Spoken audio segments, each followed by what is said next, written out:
Саламатсыздарбы? Өткөндө убада кылганымдай эле бүгүн дагы жумшак көндүмдөр жөнүндө сөз кылабыз.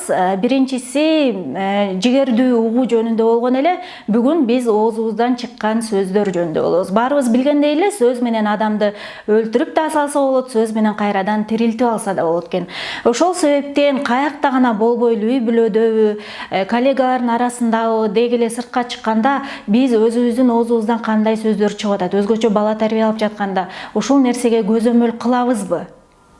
Келиңиздер, бүгүнкү күндөн баштап мен чакырат элем, мамиледе биздин сөздөр туз менен татылгандай, жан дүйнөбүздү ойлонуштуруп, керек болсо ушул адамга ушул оюмду жеткирүүдө кандай жеткирсем туура болот, кандай сөздөрдү тандасам болот деп ар бир сөзүбүзгө маани берсек, ишенип коюңуз, көптөгөн келишпестиктин алдын алабыз биринчиден, экинчиден көптөгөн ийгиликтерге жетишебиз мамилелешүүдө жана көп жерге кыргызча айтканда батып кетебиз.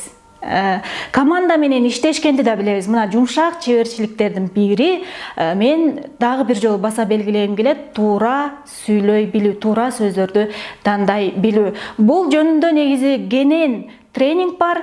Эгер дагы маалымат алам десеңиз, анда биз менен кабарлашсаңыз болот.